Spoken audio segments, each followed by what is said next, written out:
Bonjour et bienvenue au 3e épisode de la série Voir la vie en art. Alors, on tient à vous rappeler que les artistes ont dû répondre aux questions sans préparation. Alors voyez leur spontanéité à l'œuvre dans quelques secondes.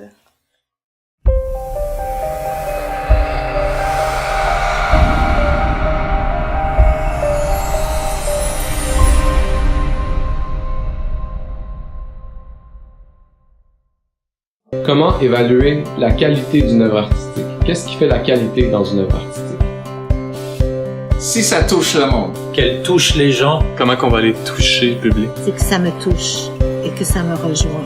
Est-ce qu'il touche mes fibres sensibles ou pas? Est-ce qu'il griffe vraiment mes fibres sensibles ou pas? Est-ce que ça me parle? Est-ce que ça me touche? That's it. Il faut ressentir une œuvre. C'est selon ce que l'on ressent. On ressent l'émotion d'une toile. On voit l'âme à travers le coup de pinceau. Quand tu l'écoutes, qu'est-ce que tu ressens? As-tu la chair de poule? Ressens-tu des choses? On ressent vraiment le sous-jacent. Ressentir l'âme de la personne qui l'a faite.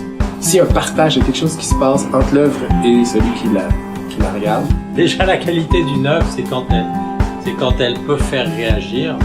Qu'est-ce que ça fait vibrer chez l'autre personne? Qu'est-ce que ça sort dans les autres? Souvent, quand ça te parle, c'est comme wow, il exprime tellement ce que je vis. Ces petits frémissements, ces papillons au-dedans qui font que, voilà, tu te reconnais dans l'autre, puis en même temps, t'es surpris, t'es émerveillé, t'es amusé. Ça m'émeut. Moi, j'y vois plein d'affaires. L'autre à côté, il voit d'autres choses. C'est quelque chose de super authentique et de propre à la personne. Ça doit venir d'une expression de la personne. Excessivement en lien avec qu'est-ce que je suis comme personne et qu'est-ce que j'ai devant moi. Ça vient de nous, ça vient de notre authenticité. L'authenticité de l'incarnation de l'artiste à travers son œuvre.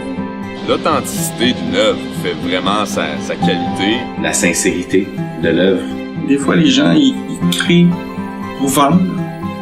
Et ça, ce que je reproche à la musique qu'on dit commerciale, c'est c'est pas l'expression d'une personne, c'est un produit qui ressemble aux autres produits, qui est fait pour être marketé, qui est fait pour être vendu. On peut vendre son âme un tout petit peu, on peut la vendre gros aussi, là, c'est très relatif. Je regarde la pop musique, tu sais, je veux dire, ça parle de l'amour, ça passe à la radio, puis c'est des petites chansons qui t'aiment. On peut avoir une œuvre très jolie, qui va bien avec les rideaux. J'ai rien contre ça, les gens peuvent écouter ça, puis tant mieux. Mais pour moi, ça, c'est pas cette qualité que je vais chercher. On peut trouver quelque chose de super joli et tout, quelque chose de moins beau aussi, mais derrière ça, c'est quoi la démarche, c'est quoi l'intention? Toujours que ce soit empreint de conscience, puis de pureté en quelque sorte. Je pense que pour moi, c'est ça qui est le plus important. Pas la valeur marchande des choses, mais vraiment la valeur que ça peut t'apporter dans le cœur. Quand c'est de cœur, tu sais, je veux dire, l'intelligence active, l'amour, la sagesse, la volonté. Vient du cœur, qui vient des prières, qui vient des temps très anciens. Chez Pouki a dit, au plus profond de soi, on rencontre le monde entier. Pour connaître la culture dans laquelle elle se situe, cette œuvre. Puis on juge pas l'œuvre selon ce que nous, on pense qui est une bonne œuvre. Je pense qu'il y a personne qui devrait juger de l'art. Il n'y a pas d'œuvres qui peuvent être évaluées bonnes ou pas bonnes. No. Good and bad in art. Je trouve que de commenter l'art, moi j'ai bien de la difficulté. Je peux pas juger ça, même si j'en mettrais pas moi sur mes murs. Qui juge le chant de l'oiseau. Tout sonne faux. D'une manière. D'une autre manière, ça décrit un aspect de notre humanité qui est riche et puissant. On a chacun notre touche, notre couleur, notre saveur, notre sauce, nos épices pour mettre là-dessus. Faire des jugements de valeur par rapport à l'art en tant que tel, c'est très conservateur, c'est très académique.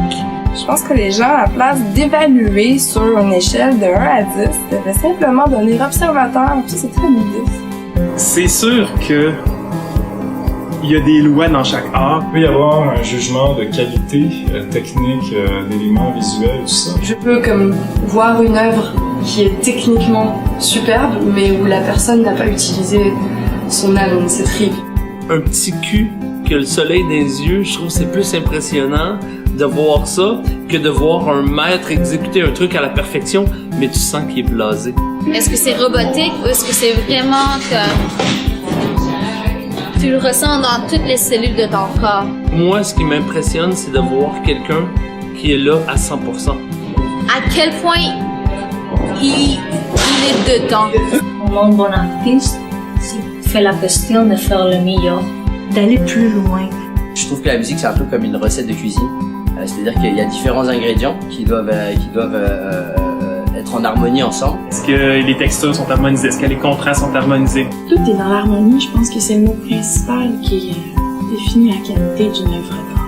Comment est-ce que ça marche en tant que tel? S'il manque du sel ou s'il manque quelque chose, ben c'est bon, mais c'est pas pleinement bon comme ça pourrait être. Bien quand il y a quelque chose d'harmonieux puis de global dans une œuvre. Et pour moi, c'est important de m'inscrire dans le genre dans lequel je me présente, sans avoir trop peur de ne pas faire plaisir aux personnes qui aiment ce genre-là, et de briser leurs règles en fait, pour faire bouger l'histoire de ce genre. Parce que chaque genre, à un moment donné, va se transformer avec un artiste qui respecte le genre, mais en même temps enlève le tapis de ce genre.